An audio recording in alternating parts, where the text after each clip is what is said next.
रजनी को बचपन से ही पेंटिंग का बहुत शौक था। वो हमेशा से ही पेंटर बनना चाहती थी, पर उसके माँ और पिताजी ने उसको कभी भी इस चीज के लिए सपोर्ट नहीं किया और उसकी शादी नीरव से हो गई। नीरव रजनी को बहुत प्यार करता था, पर रजनी हमेशा चुपचाप ही रहती।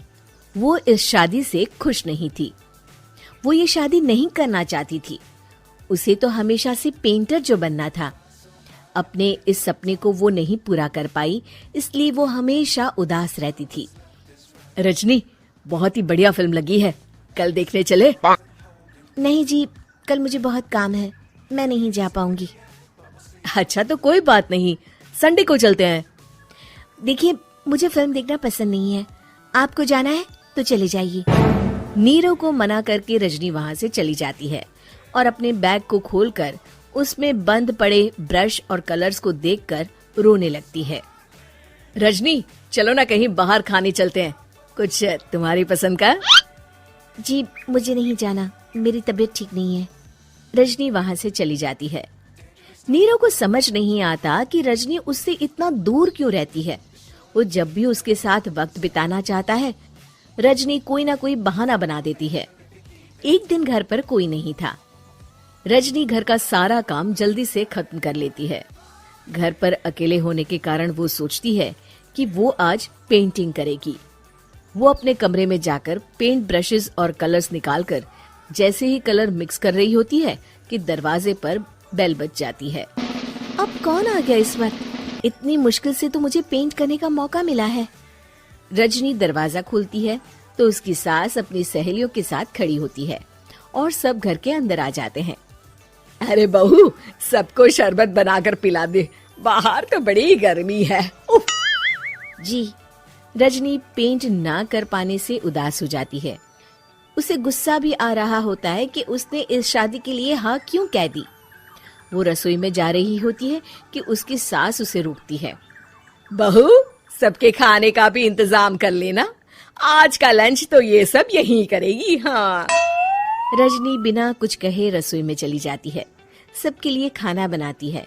सब खाना खाते हैं और रजनी घड़ी देखती है कि ये सब कब जाएंगे ताकि वो अपनी पेंटिंग कर सके। जब शाम होती है तब सब चले जाते हैं अपने घर। अरे बहू, सब तेरे खाने की तो बहुत तारीफ कर रहे थे, सबको बहुत अच्छा लगा खाना। आपको मुझे सुबह बताना चाहिए था ना कि आपकी सहेलियां आ रही है। पता भी है कितना वक्त लगा सारा खाना बनाने में। अरे बहू, तू ऐसे कैसे बात कर रही है मुझसे? तो और कैसे बात करूं? मैं इस घर की कोई नौकरानी नहीं हूँ कि इतना काम करूंगी। रजनी अपने कमरे में जाकर दरवाजा बंद कर लेती है। शाम को जब नीरव आता है तो उसकी माँ उसे पूरी घटना के बारे में बताती है। क्या रजनी ने आपसे इस तरह बात की माँ? हाँ, और पता नहीं उसे क्या हो गया है, शाम से बाहर भी नहीं आई है। मैंने तो कई बार आवाज दी, खाना भी नहीं खाया उसने।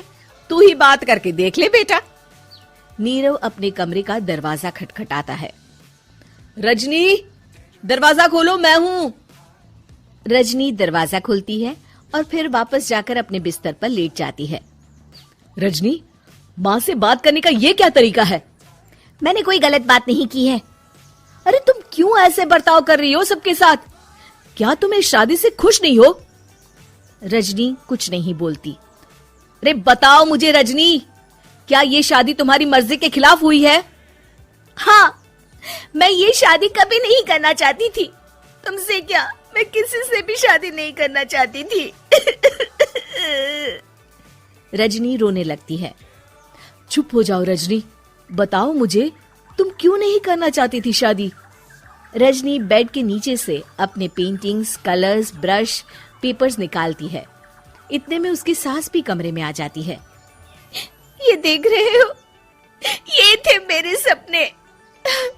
मैं पेंटर बनना चाहती थी, पर माँ पापा ने कभी सपोर्ट नहीं किया और मेरी शादी करवा दी। मेरे सारे सपने टूट गए।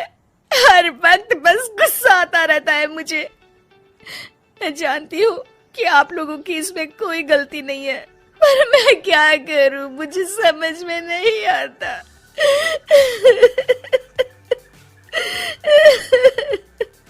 रजनी फूट फूट कर रोने लगती है।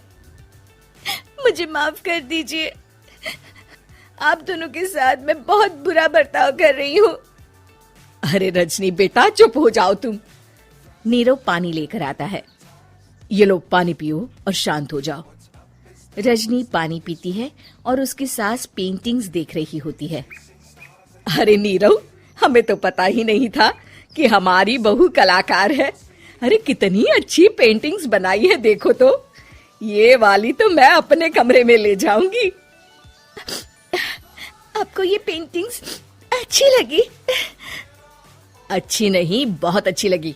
और तुमने हमें बताया क्यों नहीं? तुम जब चाहे पेंटिंग कर सकती हो रजनी। हम तुम्हारे सपनों को पूरा करने में तुम्हारा पूरा साथ देंगे। हाँ बेटा, हम कला की कद्र करते हैं। हम कलाकार तो नहीं, पर मुझे गर्व है कि मेरी बहू एक कलाकार है।